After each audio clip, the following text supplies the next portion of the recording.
Hi, this is Kurt with Two Bear Arms Gun Shop. Wanted to take a minute and talk to you about your first gun purchase.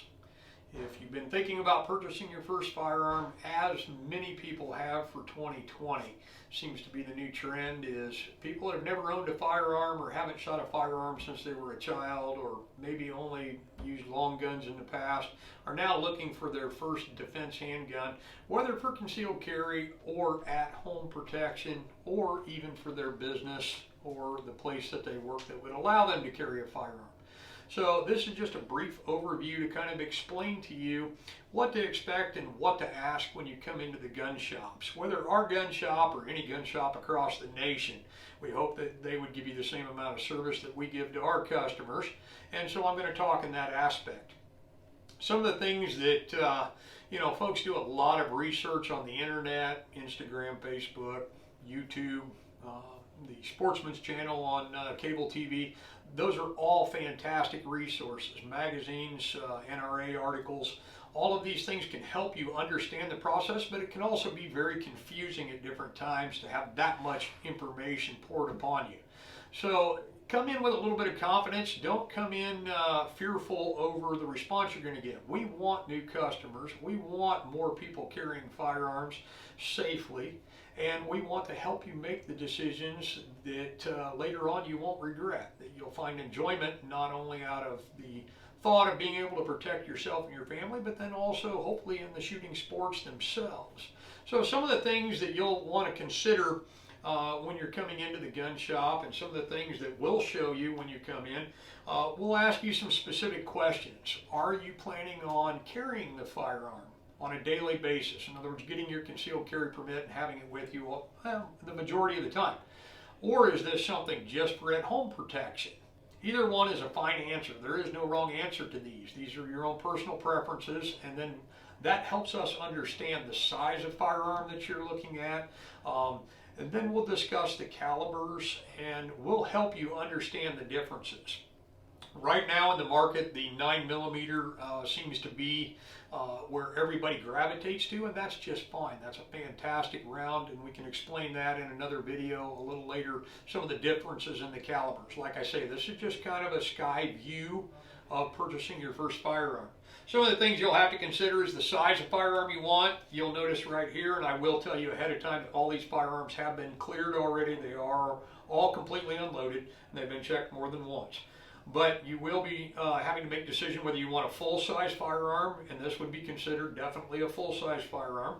A little bulkier for concealed carry purposes, but is a fantastic shooting gun, and there again for home defense would be just absolutely a fine choice. You will also have the opportunity to look at what we consider a compact, or some people refer to it as a mid-size firearm in terms of the overall body size of the gun. Still same calibers, still operating in the same calibers, but just a different configuration. You'll have to decide about safeties. Some of them will have manual safeties that will require you to do something such as disengage the safety before the gun will fire. Many firearms, though, in the market today have integrated safeties to where just by doing the action of picking up the firearm, you're deactivating the safeties, such as gripping this firearm deactivates the safety. So you have to have that grip configuration before the gun becomes available to fire.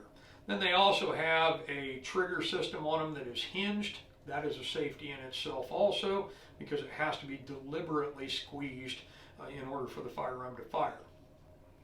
Then you can go down into actual micro carry guns, or what we refer to as micro carry guns, and those would be for if you're going to conceal carry a lot. A lot of people like to go to the smaller firearm. It's a little easier to conceal, a little lighter weight to carry on your person, and we can show you an array of differences in those, and then the different safeties that they have available on those also. Then the other option is going over to a revolver side of things. The revolver, there's a lot of different configurations in the revolvers. There again, different calibers, choices, and we'll discuss that. And then also we'll have you try some firearms in your hand to see what the grip feels like. That's probably the most important feature when you go into a gun shop, is that you actually try the grip. Have the gun shops lay out a couple guns at a time. Now we try not to lay out more than 3 guns at a time, just kind of a safety rule there, and allow you to take a look at the firearms, but put them in your hand. It should feel very comfortable in your hand in a very short amount of time. There are a lot of different revolver configurations and brands available in both revolver and semi-automatic. Don't get hung up on too much research on the brands. Really, in 2020, any companies that are making bad guns usually aren't around for very long. Price is indicative to quality and features, yes. But if you stay with any of the major brands, any of the top 10 or top 15 brands, you're getting a good gun for the defense purposes. Some will, like I say, have more features than others. Some of the features that are available, and then they can be also purchased as an accessory and added to guns, would be a laser. Like this firearm in particular has a laser grip on it. And if you'll notice, as I grip the gun, I can activate the laser, so it's intuitive to me grabbing the firearm, and you can see the laser kick on there on my hand. This one happens to be a green laser. They also make them in red lasers, and we can explain the differences there. But those can be added to many of the different firearms and different configurations of them. There are also add-ons, and some firearms come standard with them. Would be an electronic device, a sighting device, and this would be a red dot, or RMR, many people refer to them as, and it allows you to just look through that glass sight and you will see a red dot. Wherever that red dot is where your bullet's going to impact. So it makes it much easier for a lot of people as far as getting used to sighting a gun and firing a gun on target. What I want you folks to realize is that coming into the gun shop for the first time, whether our gun shop or any other gun shop, can feel like it's an overwhelming amount of pressure to come in and ask questions and try to gather up enough information to make a purchase. Realize we're here to help you. Every gun shop in the nation, I think, wants to help their customers because we want you to keep coming back, and we want to promote the Second Amendment. It's not about a one-time purchase. It's about getting you involved with the Second Amendment, getting you protected, your family protected, and then later on getting you to enjoy the shooting sports as a whole. There again, if we can create a first-time customer, hopefully we can create a lasting customer. So by coming in and asking the questions, we'll have a lot more questions for you than I think you'll have for us. We'll be happy to walk you through your first handgun purchase, and don't feel like you have to know everything before you come in the door. Just come in and talk to us. We'll be happy to help you get armed and protected.